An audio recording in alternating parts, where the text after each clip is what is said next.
New CDC quarantine guidelines have normal people scratching their heads again.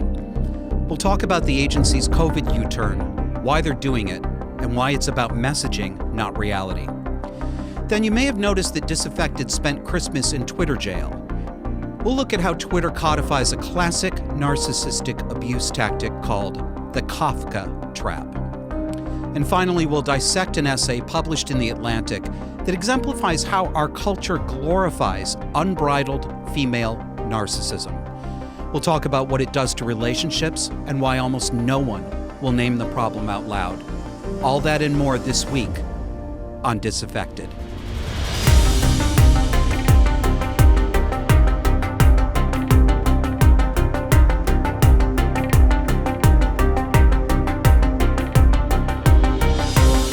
Welcome to Disaffected. This is the show where we talk about politics, culture, and relationships through a psychological lens. Happy New Year! I say that with a little irony because I think it's going to be a really shitty year, but I hope you have a happy one anyway.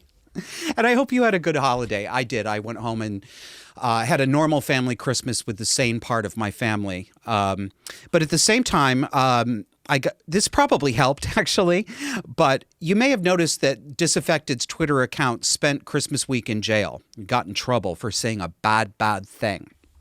I'm going to show you what that bad thing was so that you never do it and never got in trouble with Twitter either. So here's an image that greeted me when I logged into Twitter, and it tells me that I need to delete a tweet for violating our rules against hateful conduct.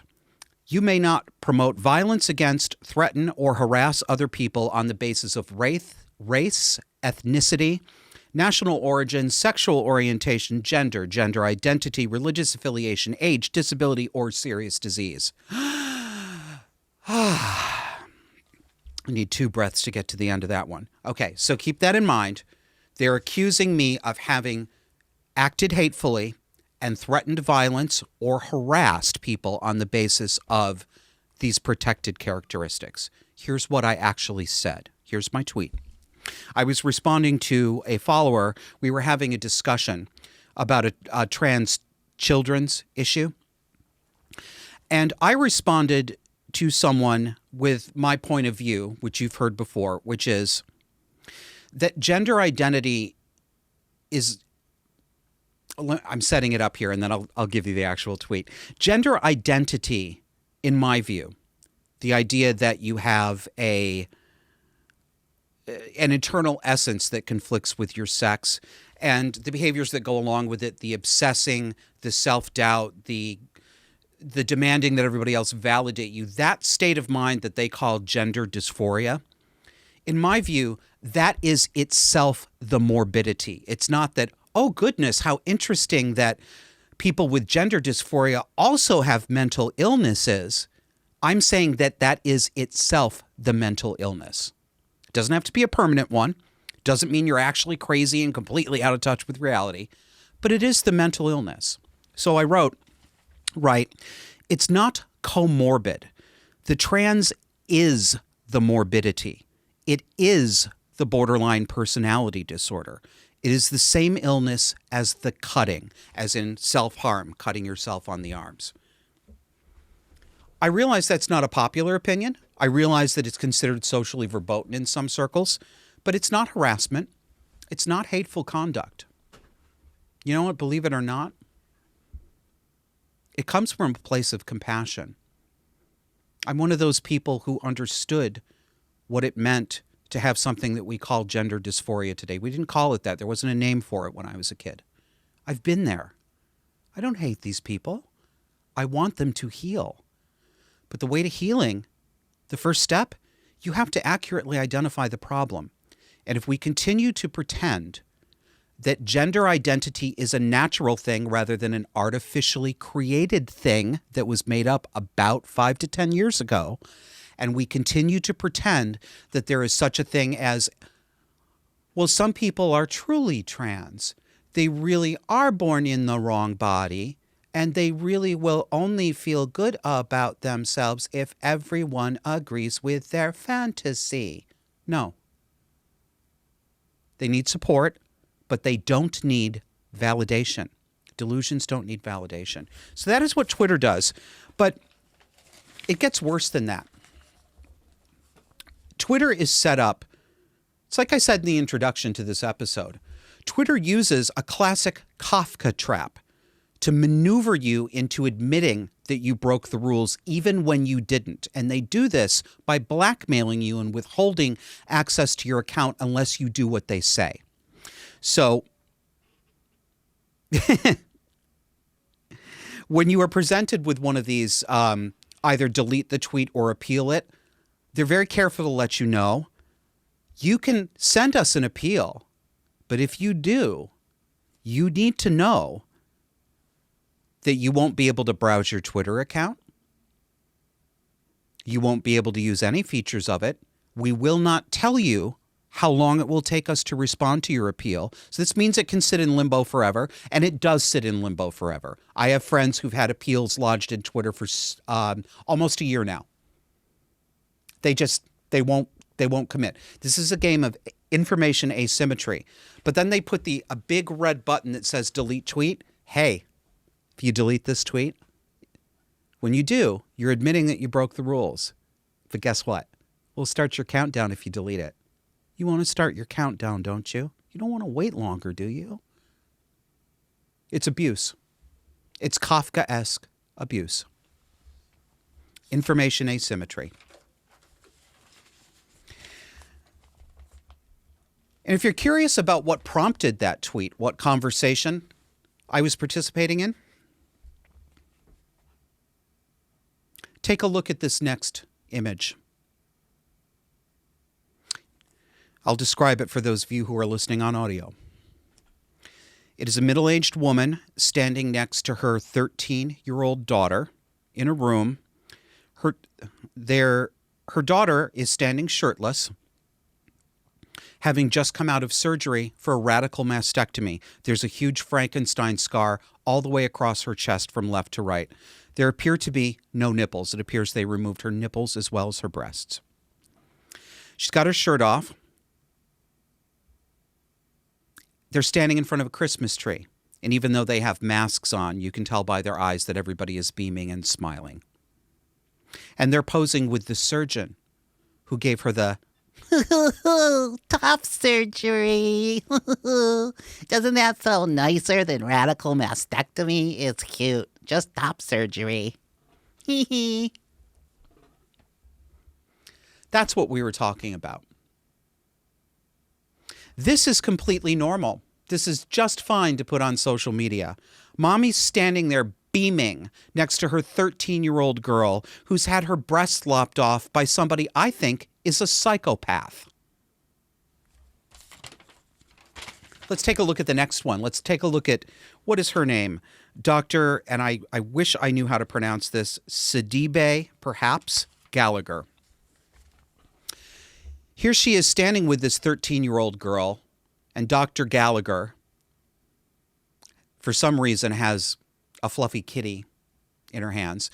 And the girl standing next to her, again shirtless with her Frankenstein scar, holding a great big book in front of her that says in all capital letters, affirmed. She just got affirmed, didn't she? She got her tits cut off and got affirmed as her genuine and true self, a boy who no one is ever going to take as a boy because she looks exactly like the female she is, right down to the very obvious tiny waist and burgeoning, buxom, childbearing hips. I know that's not the point. I know it isn't the point, but it is the point, isn't it? Nobody in real life is going to treat this poor girl the way she thinks she's going to be treated. She's not a boy. No one's ever going to believe she's a man. Maybe she can take some pictures with carefully chosen angles. The minute she walks in a room, she's either going to have a high woman's voice or she's going to have testosterone frog voice, which is probably what she'll be saddled with for the rest of her life. This is just normal. You know what else Dr. Gallagher likes to do? She likes to make little funnies about her job online. Let's take a look at a couple of those funnies. 2 pictures of herself on social media with text added. The first one says, "Just realized I only get to yeet 4 teats next week." What does yeet mean? It's youth speak. It means delete, get rid of. It's cutesy. Yeet the teats. Get it? Ha ha ha. It's just like a video game. Next one. There's Dr. Gallagher in her scrubs with a mask on, taking a selfie with the text, "My commute every morning to yeet the teats."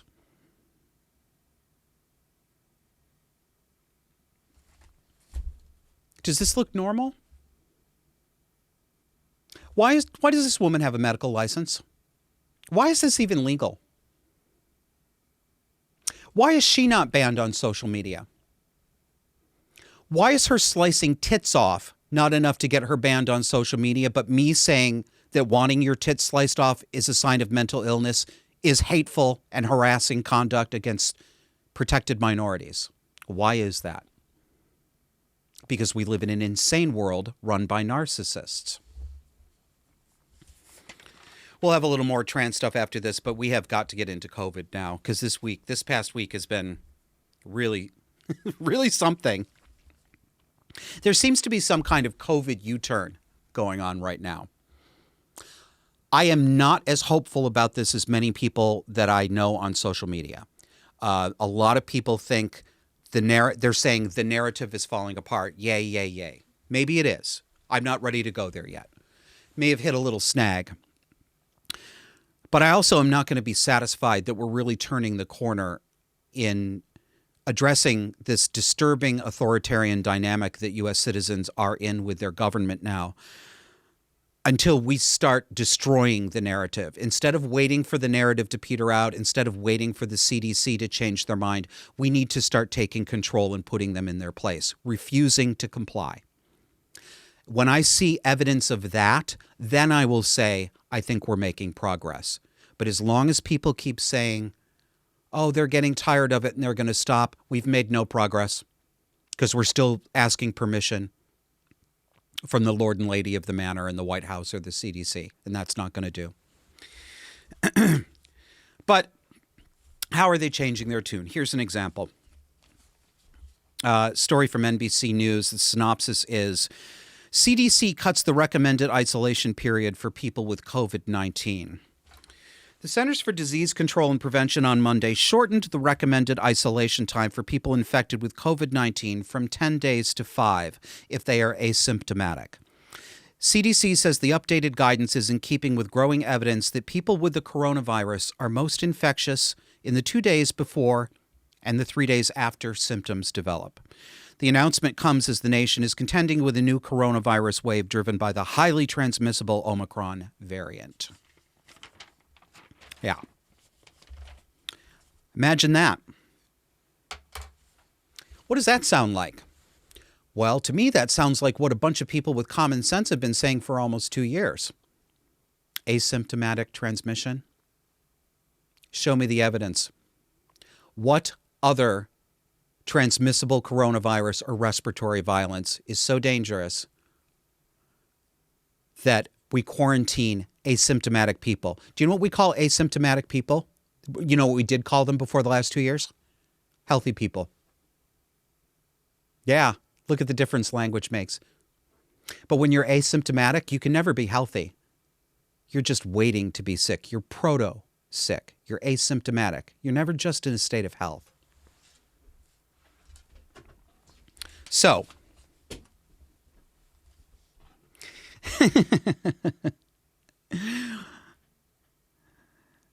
they wheeled out CDC Director Dr. Rochelle Walensky to introduce these new guidelines. Do we bother putting up? Let's just go right into the CNN video where Dr. Walensky talks to a CNN correspondent. Take a listen to this. Dr. Walensky, thank you for being here with us this morning. And I want to start with the change in the CDC guidance that cuts the isolation period in half if you're asymptomatic. So how did the CDC settle on 5 days for everyone? Good morning, Caitlin. Thanks for having me. So we looked at several areas of science here. First, the science of how much transmission happens in the period of time after you're infected. We know that the most amount of transmission occurs in those 1 to 2 days before you develop symptoms, those 2 to 3 days after you develop symptoms. And if you map that out, those 5 days account for somewhere between 85 to 90% of all transmission that occurs. So we really wanted to make sure that during those first 5 days, you were spent in isolation. That's when most of it occurs. And then there is, of course, this tail end, a period of time in those last 5 days, where we're asking you to mask. But the other things that we were looking at is the epidemiology here. We are seeing and expecting even more cases of this Omicron variant. Many of those cases are mildly symptomatic, if not asymptomatic, and especially among those who are vaccinated and unvaccinated. And then finally, the behavioral science. What will people actually do when people need to get back to work? What is it that they will actually do? And if we can get them to isolate, we do want to make sure that they're isolating in those first 5 days when they're maximally infectious. Well, she got the whole script out, didn't she? Good going, Dr. Walensky. Did you catch that? Among the vaccinated and unvaccinated, she said it really quickly. So there's no difference between the vaccinated and the unvaccinated in transmission rates. Is that what she's admitting? It was real fast how she slipped that in there. So the question was, why are you changing the guidance from 10 days to 5? She didn't answer the question. But she talked about, well, the science and the science. So you know what? There was no the science that ever told you that asymptomatic, that is healthy people, Rochelle, needed to be isolated for 10 days. So how come now you're doing the science today? What's the explanation? I didn't hear one. And where's the evidence of this asymptomatic transmission? I know they're backing down. I heard her say, transmission is most common in the 2 days prior to symptoms and then the 2 to 3 days after they. I don't believe her. I don't think she knows that. I don't think any of them know that because I don't believe anything they report. I don't believe they have data that says that there's high transmission rates in the 2 days before you yourself start expressing symptoms. If there is, show it to me. Publish it.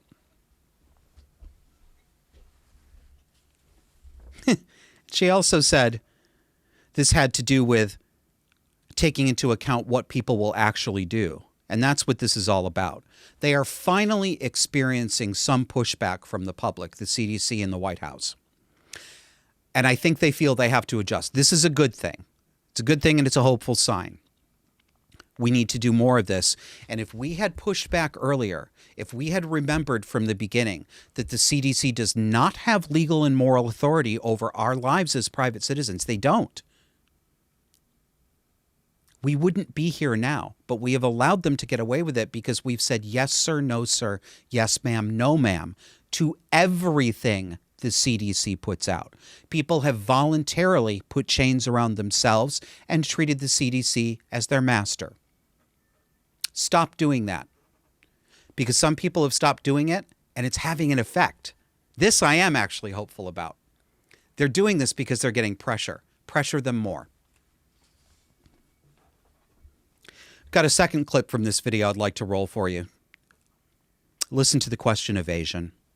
So if that's the case, then why, when a few days ago when the CDC changed its guidance for healthcare workers when it comes to isolating, they said if you were asymptomatic, you could go back to work after 7 days with a negative test. So why would healthcare workers just a few days ago need a negative test, but now everyone doesn't?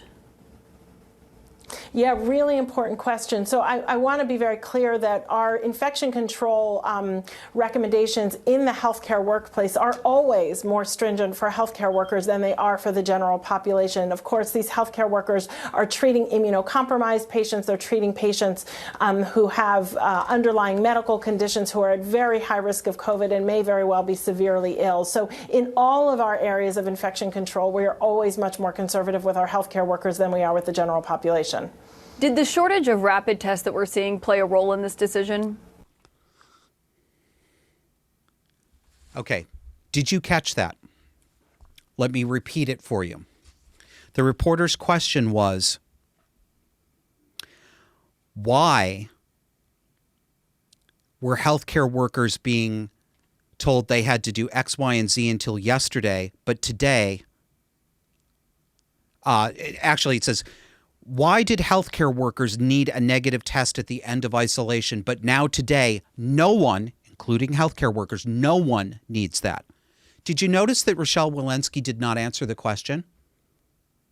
She said, our rules for healthcare workers are always more stringent.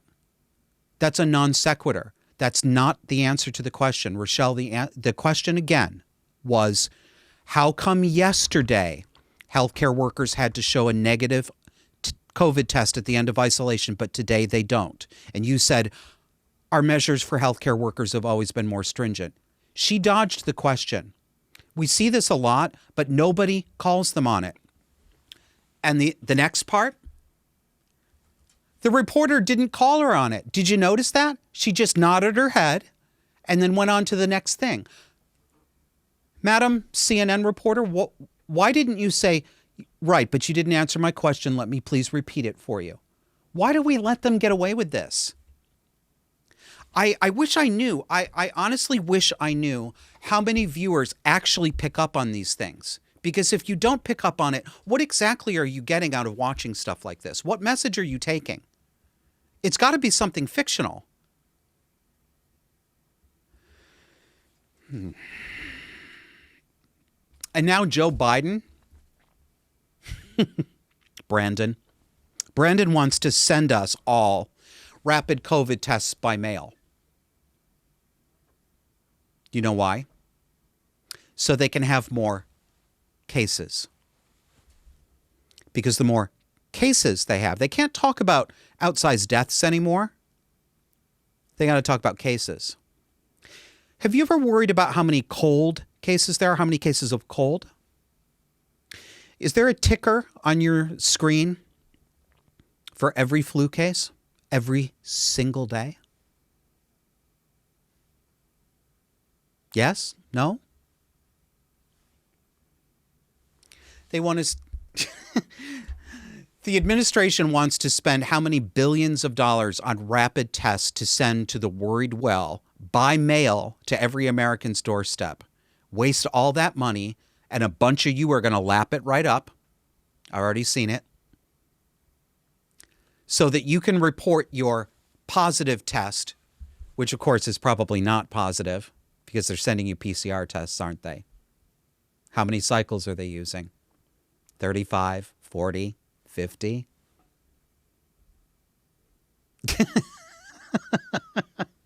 And they're going to use this to justify continuing government rules and more stringent measures, more usurpations of your civil rights. Don't participate in this. Take that fucking box and mark it return to sender and set it out for the postman.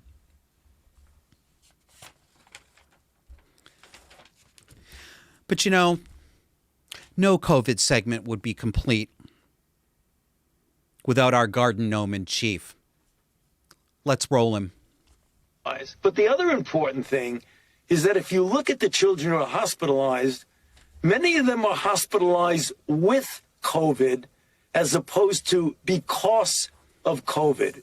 And what we mean by that, if a child goes in the hospital, they automatically get tested for COVID, and they get counted as a COVID hospitalized individual, when in fact they may go in for a broken leg or appendicitis or something like that.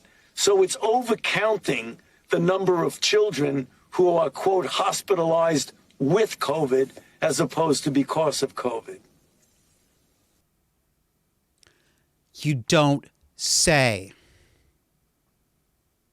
Some of us have been saying this since March of 2020, when we noticed that the CDC's diagnosis guidelines that they sent to physicians and healthcare centers said any death within 28 days of a positive COVID test is a COVID death. We pointed this out 2 years ago.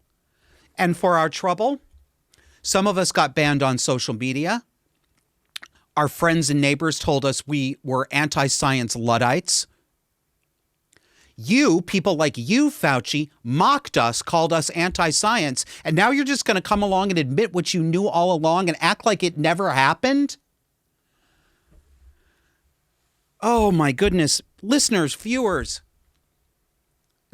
I know I'm talking to you. You're not actually there. You can't talk to me, but I'm begging you. Please tell me you notice these things. I can't stand this. They're getting away with it, too. They're going to get away with a lot of this, unfortunately, and I'm going to have to accommodate myself emotionally to this reality as much as I don't like it.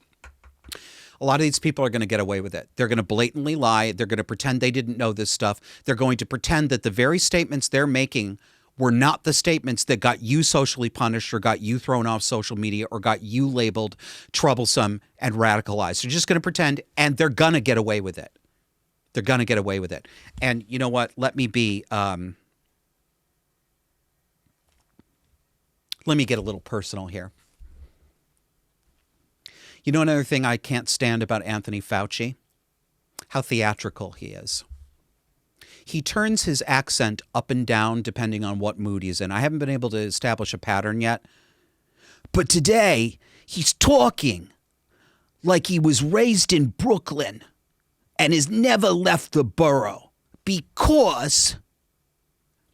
And other days, he sounds like somebody who lived in New York City until he was about 20 and retains a little bit of the accent. It's personal, it's aesthetic, it doesn't really mean anything, but it drives me crazy.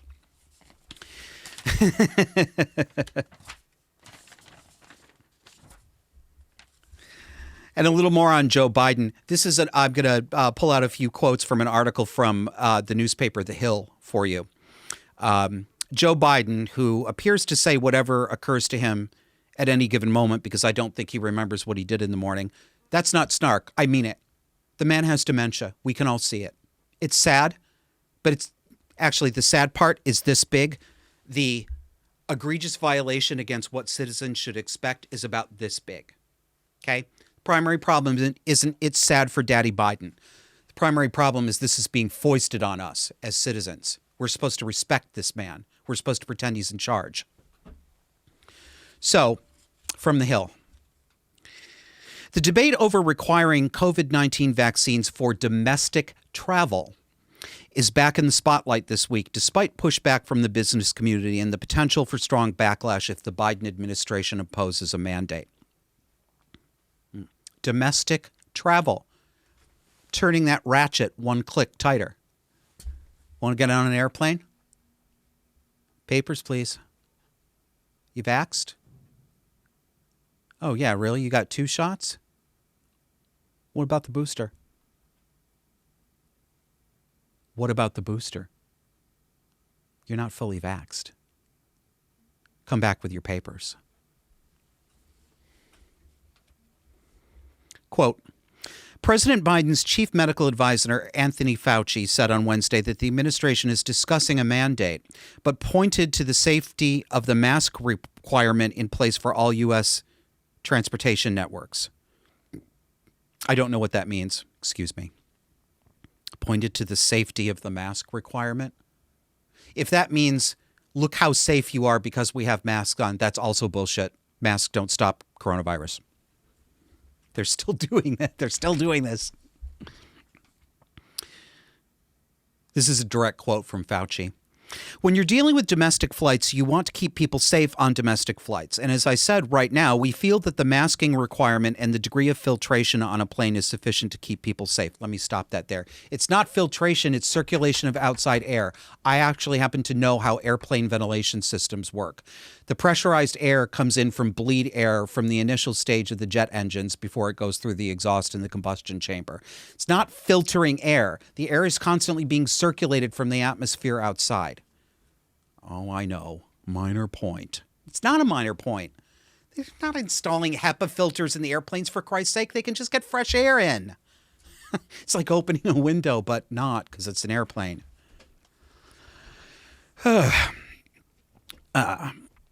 If there's a need to do more beyond this masking, Fauci said, mainly having a vaccine issue, we will seriously consider that as new information arises.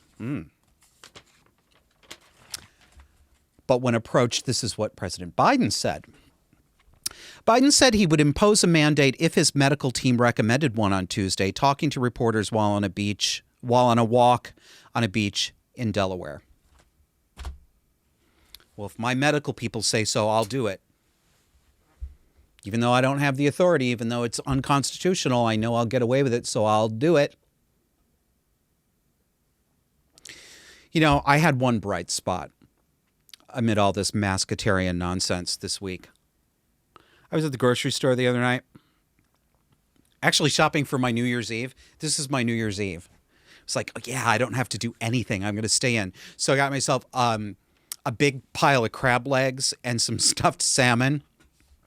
And I just ate my face off in front of the television. It was glorious. But I was in line. I was at the grocery store. And I've been watching now. Every single person in this grocery store was masked except for me and one other woman in line. Every single one. This is how it is in Vermont now. I've told you this on other episodes. I've been watching masking go up and up and up again. Back in the summer, most people had stopped doing it. Now they're doing it again. Now it's almost universal. I've been to the grocery store 3 times in the past week. I have been the only person except for this one other lady. Every single person is doing it. Even in South Burlington, which does not have a mask mandate, even in Colchester, which does not have a citywide mask mandate. People are just doing it. So I'm in line with my crab legs and all this stuff. And there's a woman standing in front of me. She's about my age. I didn't get her name, but it was definitely Rhonda. And she was talking with the checking clerk about everybody losing their minds and not trusting that vaccines are effective and being afraid of everything. And she said something like, people just need to go back to living their lives. And I said, yeah, and without wearing masks. And she turns to me and she says, I like you. We talked a little bit, and I said, I like you too. And I said, people are acting like this is the Black Death. And she starts laughing and she says, I like you even more. You actually think. Yeah. And it's not a really hard thought. I'm not special for thinking. This is really basic stuff. So Rhonda, I got to tell, I know. She's going to be Rhonda in my head for the rest of my life, even if I never run into her again. If I do, I'm going to ask her actual name. Because she was one of those women. She was my age, and she would have been standing behind the dumpsters in high school, smoking Marlboro Light 100s with me and talking about what a perv Principal Smith was. That's the kind of cool chick Rhonda was. And you know what she does? She's a 20-year firefighter and veteran paramedic. This is a woman who sees death and disease every single day of her life, and she's going about her business like a normal person. Take a page out of Rhonda's book. All right. Before we take a break, I want to show you a couple of the latest histrionic displays from America's best public school teachers. We've got a real epidemic going on. I don't know how many it is in real life, and I know that I see this on social media and that people are self-selecting on social media, so it probably looks more widespread in TikTok than it is in real life. I get that. I accept that. I'll give you that. But it doesn't make me feel much better.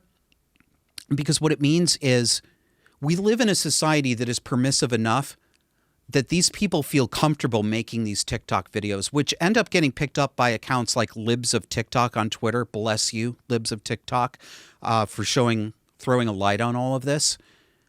They feel comfortable enough to do it, and they feel comfortable enough because they're right. They know that we are, in fact, permissive enough to do this. They can get away with this. So This is a video from, I believe it's a 2nd grade teacher, and I'll let them tell their story. Hi, here's some things my students have said / done since I came out and changed my teacher name. You have a new name? Well, yes, it's a name that makes me a lot happier, and that's why I changed it. I like your new name. I do too, but it's nice to know I have your approval. Mix? You mean like mixing you up like cookie dough? If that's gonna help you remember it, yeah, cookie dough works. Excuse me, Miss K, I need... It's Mix K! I did not ask them to do that. You guys are 5th grade, so I feel like I can tell you this a little bit more. My new name is going to be Mix K, and I go by they and she pronouns. Yay! Woo! Yeah, Mr. is for boys and Miss is for girls. Well, I go by Mix Lovebug. What does that make me?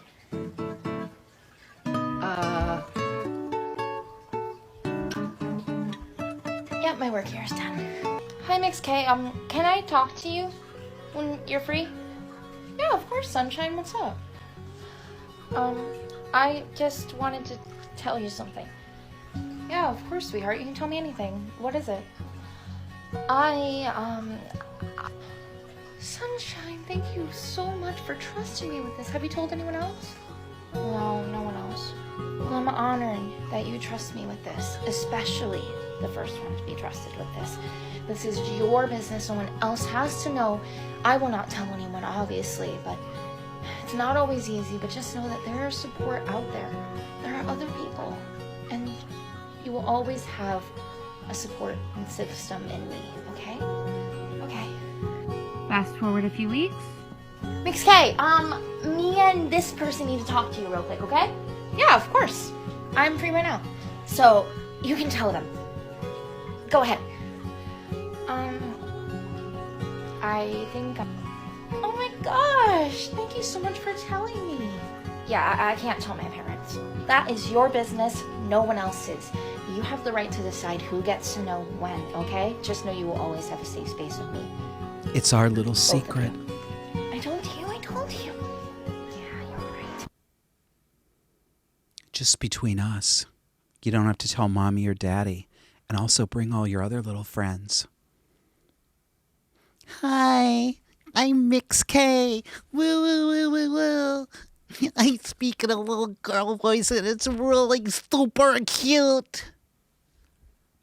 Disgusting. This isn't a teacher, this is a mess. This is a mess. This woman looks like she's barely out of her teens herself, and she's got way, way too many adult problems to be in the classroom. I pulled out a few pieces ahead of time to make sure I could draw your attention to them. Why is she coming out to her students? Why is she speaking to her 2nd grade students about her gender? Like they all can't see her tits. I'm sorry. It reminds me of an old French and Saunders parody.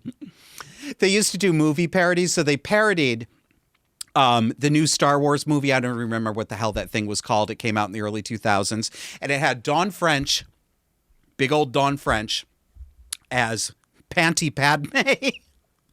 and a couple of other characters. And then Jennifer Saunders... I'm sorry, Star Wars fans. I don't know the names of these characters, but I don't know. He was some Jedi. I think Liam Neeson played him or some dude like that. And it's Jennifer Saunders in man drag. And she's upset.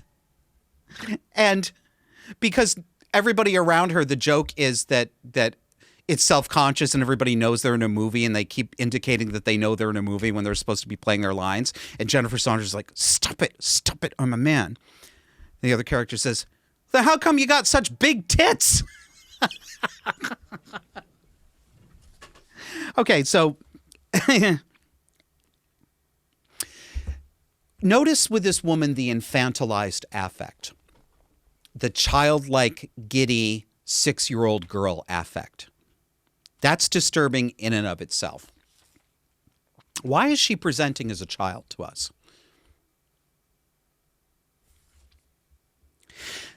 And notice also the sarcasm and the nastiness in some of her responses to her students. You may have to go back and look at it again to catch it.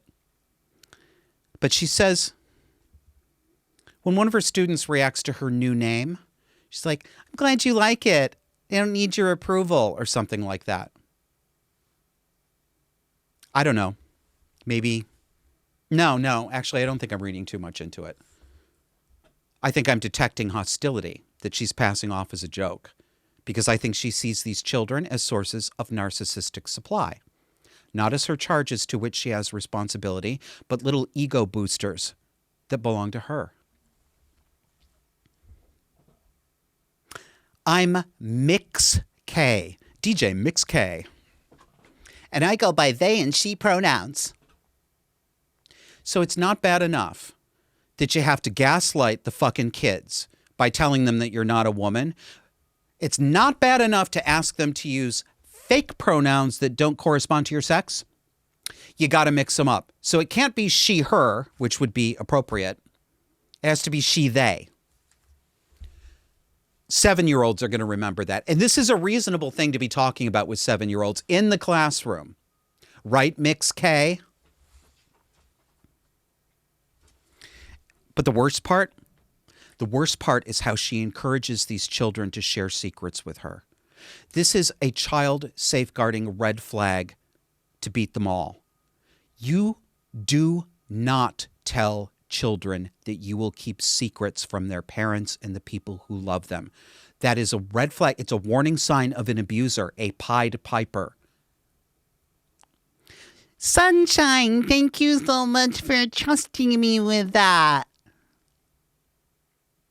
It's not cute. It's not sweet. It's not kind. It's predatory.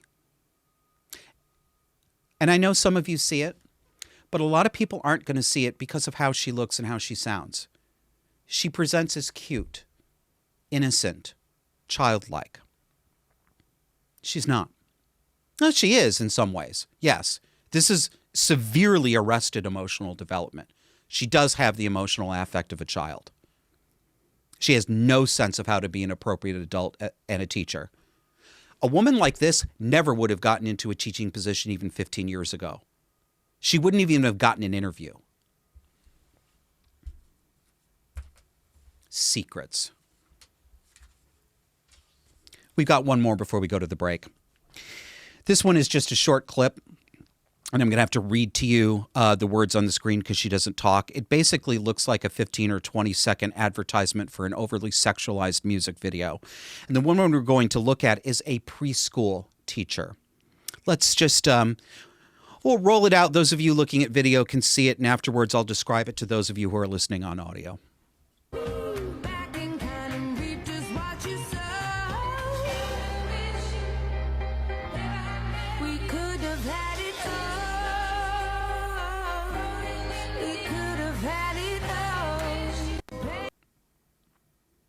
Okay.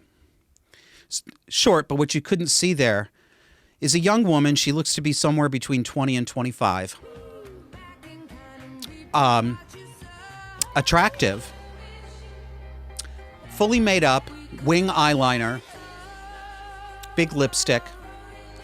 And she's done this in slow motion, and she's gyrating to this song.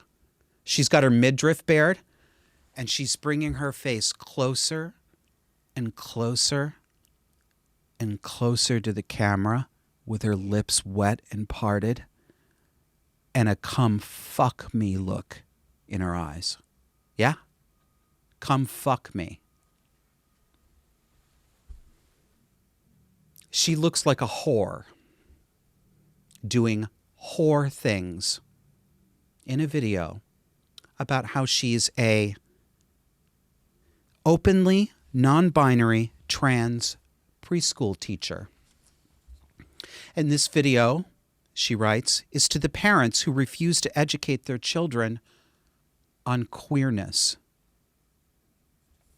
I talk to my students about pronouns, transness, gender expression, and sexuality. Preschoolers. Come back after the break. For more conversation on the dark and disordered psychology that shapes today's cultural and political left, subscribe to our weekly audio podcast on iTunes, Spotify, iHeartRadio, Pandora, Google Podcasts, and virtually anywhere else you get your podcasts. Let's learn to recognize these dynamics and call them what they are. Subscribe to Disaffected to learn how to break the spell. We now have a bonus for our supporters. You can help the Disaffected podcast grow and receive invitations for our off-air Zoom hangouts by becoming a supporting member on Patreon or Subscribestar. Patreon users, go to patreon.com/disaffected.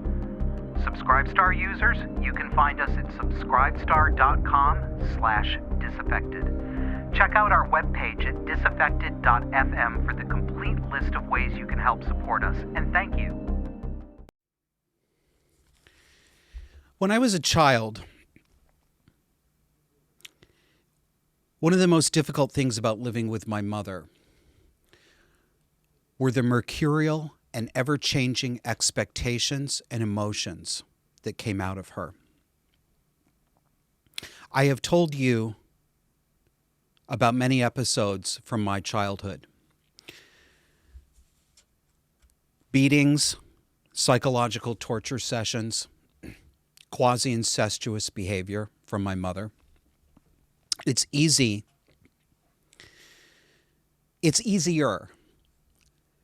to tell you those stories and to have confidence that you will understand them as stories of abuse than it is to talk about the complexity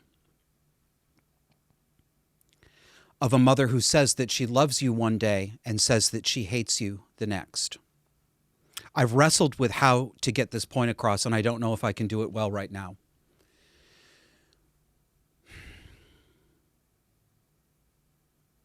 There were times that my mother did things that you would look at from the outside and you'd say these are the sweet and normal things that any mother would do for her child. She made me birthday cakes. She tried to make Christmas nice. There were times that she sat up and read stories to me or with me when I got older. And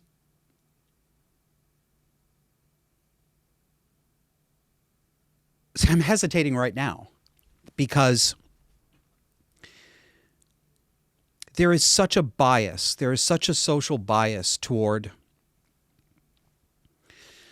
seeing mothers as solely loving, solely saintly, solely motivated by the best interests of their child, that I worry that if I admit any of the nice things my mother did for me, that you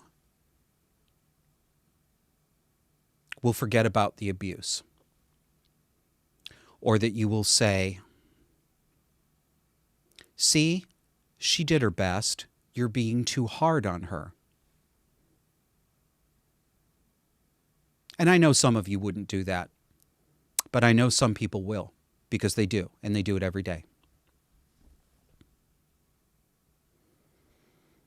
I could walk into the living room at night, and if my mother were in a good mood, I might get a story. I might get some special attention. I might get to stay up late and watch a show past 9 p.m. with her. But it would often turn into an opportunity for my mother to start self-aggrandizing. She could go off on these long disquisitions and say things like, you know, the only thing I ever wanted to be in the world was a mother. I knew from the time I was an adolescent girl that I wanted to have babies, and I wanted to take care of them, and I wanted to love them. The most important thing in the world to me was being a mother. I'm so glad I had you kids. And the next day, when my mother was not in a good mood, she would stomp around the house swearing and smoking cigarettes one after another, railing about the world who didn't recognize how hard single mothers had it. And if I were foolish enough to say anything during one of these tirades, I might get something like, I could have been somebody if I didn't have to stay home and raise you goddamned kids.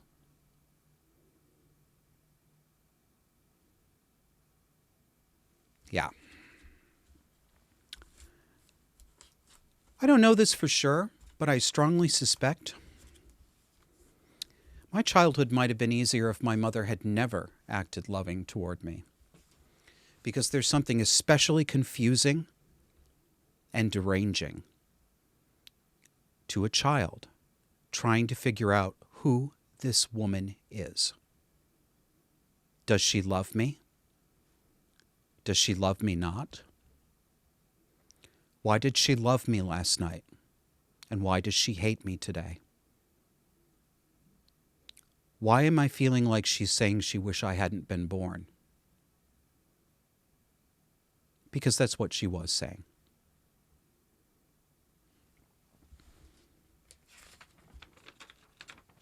Female narcissism. I'm going to be talking about it a lot more on this show, because it's a serious societal problem and it is almost unrecognized outside of the set of people that I now associate myself with. Disaffected leftists, conservatives, people who have any sympathy at all for even the most mild traditional gender roles, not even anything oppressive. They recognize this. But the mainstream? No. Female narcissism is excused? No. No, it isn't just excused. It's applauded. It gets slay queen. You go, girl. Yeah, wine mom. The kinds of behaviors that women get away with in public, if men did them, they would be the subject of a sexual harassment investigation scandal, probing into their lives, looking for all of the skeletons in their closet, and they would be, as my friend Helen says, Twitter's main character of the day, the punching bag who gets 1,000 accusations of being a misogynist, a rapist, a wife beater, an unreconstructed male chauvinist troglodyte. Women, it's all good.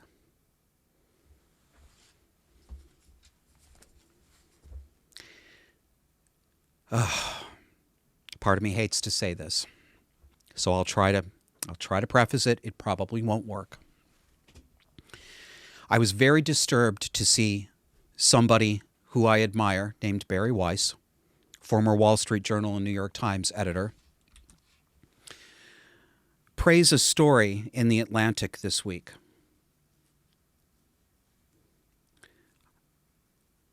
My guess is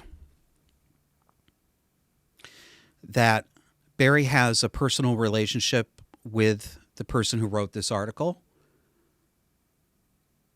that may make it difficult for her to see the product of to see this friend's article in the way that I think it really should be seen. I think the personal friendship may make that difficult for her. I'm not trying to talk Barry Weiss down. I like Barry Weiss. I listen to her podcast. I read her Substack. I think she's courageous. But I think she's mistaken here. Let's put up an image of her tweet introducing the story in The Atlantic. And Barry said, "A beautiful and moving essay by my friend Honor Jones, who is also the most talented editor I've ever worked with. And the story is titled, How I Demolished My Life, a Home Improvement Story." And here's a picture of the author, Honor Jones. This is a very long essay. I didn't count the pages, but my guess would be that it would be about a 10-page essay in a magazine, single-spaced. I've pulled quite a lot, but believe me, I've pulled less than 20% of this article that I'm going to share with you. This is a story about how she came to realize that she needed to divorce her husband and rearrange her life. And it's written in what some people would call a lyrical style, where she describes the kind of kitchen she wants, obsessing over the kinds of countertops in her Pennsylvania farmhouse, and how she wasn't getting satisfaction out of that and realized that something else might be wrong. Some people call it lyrical. It read to me as a little self-indulgent. Taste is subjective. Quote, "My husband talked to the architect. My husband talked to the builder. And I kept paring the plans down, making them cheaper, making them simpler. I nixed the island and found a stainless steel work table at a restaurant supply store online for $299. I started fantasizing about replacing the counters with 2x4s on sawhorses and hanging the pots from nails on the wall. Slowly, I realized I didn't want this kitchen. Slowly, I realized I didn't want this life. I didn't want to renovate. I wanted to get divorced."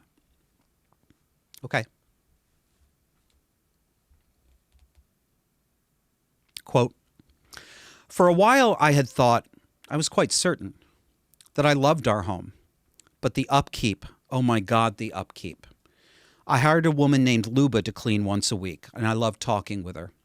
She was full of sensible advice, like how I should really stop washing the cleaning rags along with the children's clothes, because the chemicals could irritate their skin. She was likewise full of conspiracy theories and evangelical religion. She was worried about microchips in COVID-19 vaccines. Humanity had a few more years, she thought, probably 7, then apocalypse. Even with Luba's help, the house was chaos.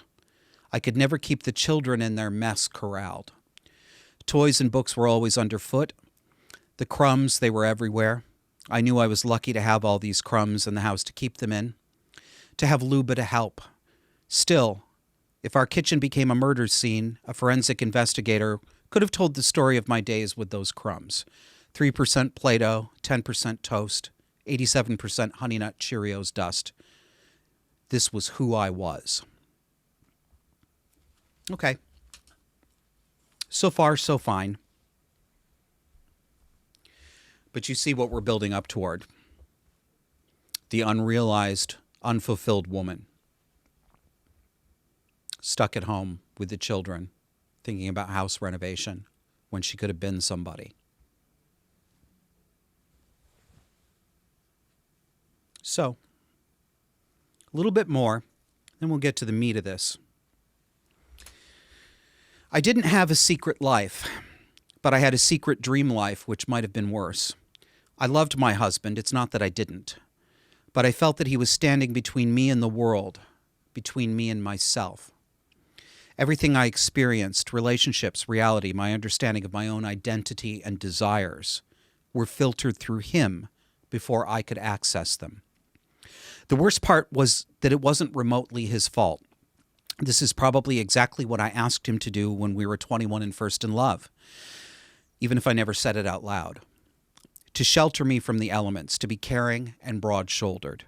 But now it was like I was always on my tiptoes trying to see around him. I couldn't see, but I could imagine. I started imagining other lives, other homes.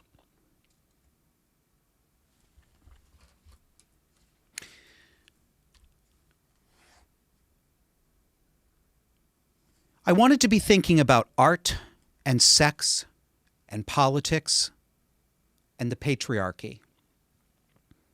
How much of my life, I mean the architecture of my life, but also its essence, my soul, my mind, had I built around my husband? Who could I be if I wasn't his wife? Maybe I would microdose. Maybe I would have sex with women. Maybe I would write a book.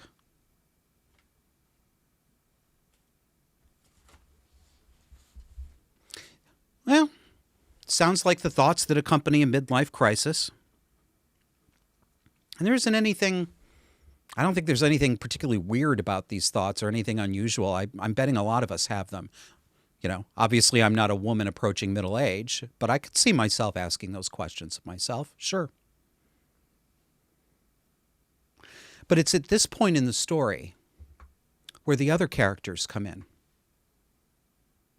She and her husband left their house in Pennsylvania and moved back to New York, split the household goods between them, and got themselves separate apartments. And now, enter Honor's children.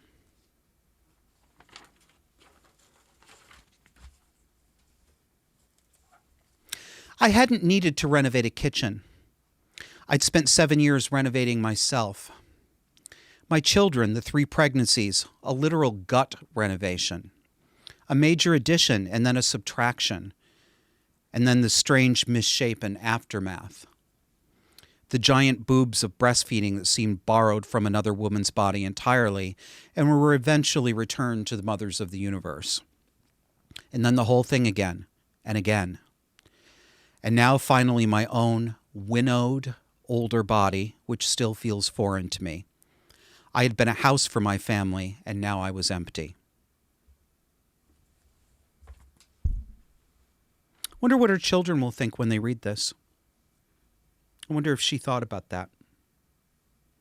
Because it's starting to sound less to me like normal, middle-aged reassessment of life, and more like somebody who has unstable identity issues. Let's get to the part where she talks about how we moved the kids. We moved the kids into a 3-bedroom apartment in Brooklyn. Their father and I split our time between the kids' place and a 1-bedroom garden apartment that friends of ours owned nearby. 2 nights on, 2 nights off. This setup is called nesting, a cute word for a depressing arrangement. But it was cheaper than having 2 bigger apartments, and we hoped that it would make the transition easier on the kids. She doesn't care about what's easy on her kids, because if she cared, she wouldn't have broken up her marriage, because she didn't feel fulfilled, or because she felt her body had been used and winnowed by the children she chose to bring into this world. Honor Jones cares about herself, and she cares about having plausible mommy deniability.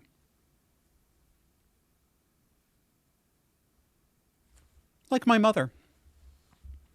Like my mother, who loved her children one day and said that having children was the greatest blessing that could ever happen to a woman, and certainly the greatest blessing that ever happened to her.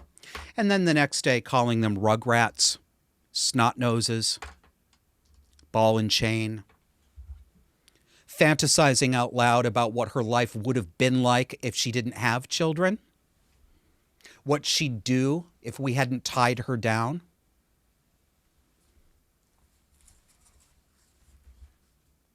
Imagine how this feels to a child. I don't know how old Honor's children are, but they're going to be old enough to read pretty soon, and they're going to read this. We live in the internet age.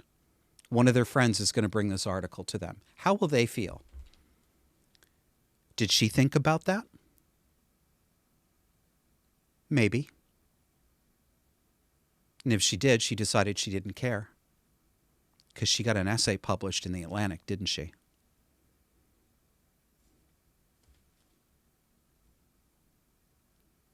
And do you think these children aren't picking up on this at home? Do you think they need to read this in The Atlantic? They don't.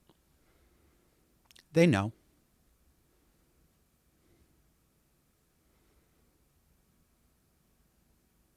When you have a mother like this, how can a child ever trust her when she says, "I love you"?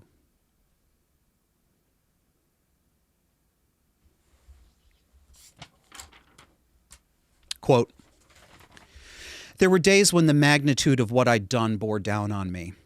I kept wondering if I'd feel regret or remorse. It's hard to admit this. It makes me cold, as cold a woman as my ex-husband sometimes suspects I am. But I didn't. I felt raw, and I liked it. There was nothing between me and the world. It was as if I had been wearing sunglasses and then taken them off, and suddenly everything looked different. Not better or worse, just clearer, harsher, cold wind on my face. I had caused so much upheaval, so much suffering, and for what? He asked me that at first, again and again. For what? So I could put my face in the wind, so I could see the sun's glare. I didn't say that out loud. Well, you have now, Honor. You have now. Now your husband, your ex-husband knows. Now your children know that you didn't feel any remorse. This is female narcissism. It's the kind that gets a free pass in today's culture. Yeah, I know y'all watching me fiddling with my earpiece again. It's those bum ears Kemen was telling me about. So, if a man wrote an essay like this, what do you think the reaction would be? I felt really tied down. These children, they defined me. But what if I'd had other women? What if there were women more exciting than my wife? What if I had a better apartment? You know, I caused a lot of upheaval and suffering by leaving my children and splitting up with my wife. And for what? But you know what? I liked it. You know exactly how a man would be received who wrote an article like this. It would be wall-to-wall on social media and probably some of the mainstream media, and it would be shown as an example of toxic masculinity. It would be called selfish. It would be called immature. It would be called immoral. And all of those things would be correct. It would be all of those things. Self-indulgent, narcissistic, egotistical vanity with a shocking lack of conscience about the effect on the children that you brought into the world. And it's all of those things when Honor Jones writes it too. But she won't get the pushback a man would get because mothers are pure. And besides, he probably made her feel that way, didn't he? Mommy's put up with a lot. Cut her some slack. But the man? Fuck him. Cut his balls off. He's a deadbeat.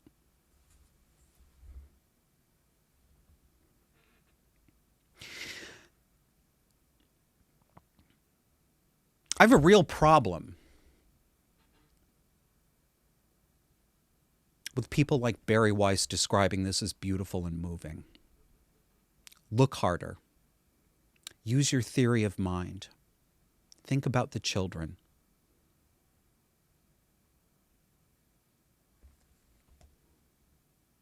You know, I sometimes think, well, maybe it's people who don't have children who can't quite understand it. But you know what? I don't have children either, and I don't have a really hard time with this. Why do other people? Good question. I don't know the answer. The comments that I saw on this were overwhelmingly negative, which is a positive thing. I wasn't expecting that. But it's not good enough. You know, there were some responses that were like, you go girl, you know, you tell them, you know, don't live for a man, blah, blah, blah. Of course, all of them neglected to think about the children, which is typical with a female self-realization story today.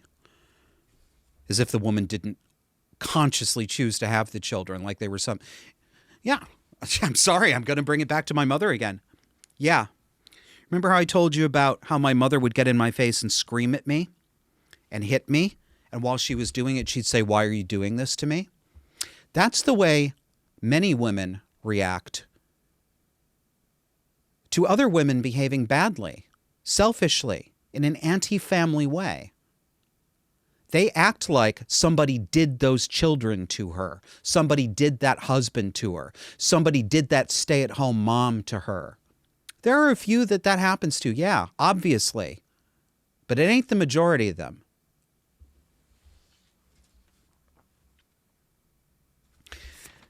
If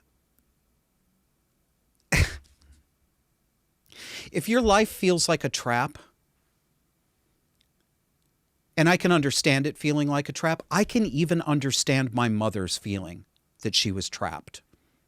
I can put myself in her shoes. She made a lot of very bad decisions. She is responsible for the course of her life, but she got a really terrible start in life. She started with abuse. She abused me, but she came from that abuse too. But she didn't get accidentally knocked up, my mother. She wanted a baby. She got pregnant deliberately with me, knowing my father didn't want children. And yeah, he's responsible too. He should have worn a condom. Nobody did children to my mother. Nobody did children to Honor Jones. If this is a trap, it is a trap they chose. If you decide to have children, if you decide to marry someone, you are making a life commitment with the exception of abuse. If your spouse is abusive, divorce is the better option. It's going to hurt the children, but it is going to hurt them less than staying in an abusive household. But otherwise, you made your bed, and you goddamn well better lie in it. The children are not okay. The latchkey children of my generation of divorced parents were not okay.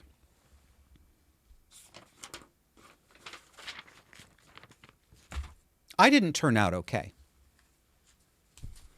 I get a lot of responses. I get a lot of messages from those of you listening and watching the show. And you say kind things. You say flattering things. You say, it's amazing that you turned out to be as stable as you are, that you can see these things, that you've made something out of your life given where you came from. And I appreciate hearing that. Thank you. I don't need to hear it. I appreciate the kindness. I don't need the validation, but I recognize the kind sentiment behind it, but it isn't true. I'm not okay. This is second best. I am permanently damaged. I will be for the rest of my life. I will never be the person I could have been if I were not beaten and exploited and psychologically tormented and institutionalized by the people who said they loved me. That broke me. It gave me major depression. For a time, it gave me something that either was or was very close to borderline personality disorder. It gave me complicated post-traumatic stress disorder. It gave me fully diagnosed obsessive-compulsive disorder and panic disorder, and it gave me chronic alcoholism. I am 47 years old, and I am saner than I have ever been in my life, but God knows who I would have been at 47 if I'd gotten a decent start in life. The kids are not okay. It's not okay to do this. Yes, you do need to stay married even if it's boring to you. You don't count as much as the children that you brought into the world and that you made a moral commitment by that choice to protect and nurture. One final quote from Honor Jones.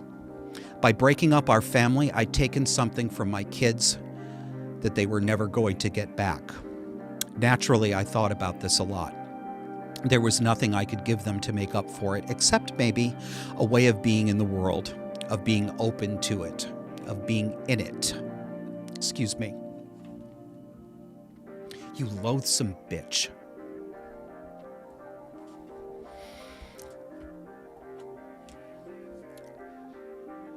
We're going to take a break. We'll come back after it.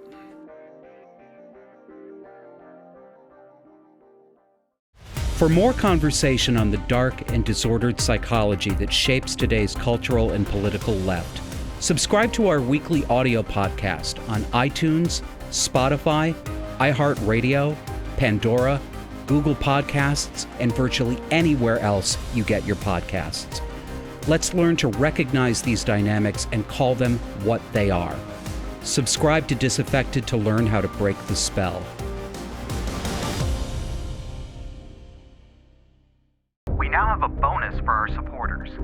You can help the Disaffected podcast grow and receive invitations for our off-air Zoom Hangouts by becoming a supporting member on Patreon or Subscribestar. Patreon users, go to patreon.com/disaffected. Subscribestar users, you can find us at subscribestar.com/disaffected. Check out our webpage at disaffected.fm for the complete list of ways you can help support us, and thank you. Welcome back. Let's have a little fun to close the show. So you remember on the last episode, I drew a connection between the Disney villainess aesthetic, the arched eyebrows, the smirk, the evil, hungry look that you see in these characters, and the manner, the look, and the affect of so many so-called trans women. Well, got another example for you. Let's listen to Jeffrey Marsh. Let me tell you something about LGBTQ rights, about trans rights. This is only going in one direction. You will respect us. You can be upset. You can be angry. You can think it's unfair. You can feel like we're stealing something from you. But it's still only going in one direction. You will respect us.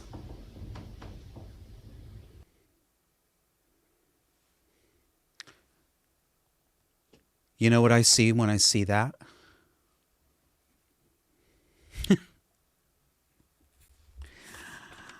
I see this image. Yes, mommy, what? That, my friends, is the Disney villainess. That is the narcissistic mother, although he's a man. That's what he's aping. That's cluster B. I think that's cluster B. That's my mother screaming at me in the dining room and telling me, I don't know who you think you are, but from now on you're going to respect me and you are going to humble yourself before me, she would say as she ordered me to kneel. That's what Jeffrey Marsh wants. He wants you kneeling. You will respect us. Or else. I mean, it's funny, but it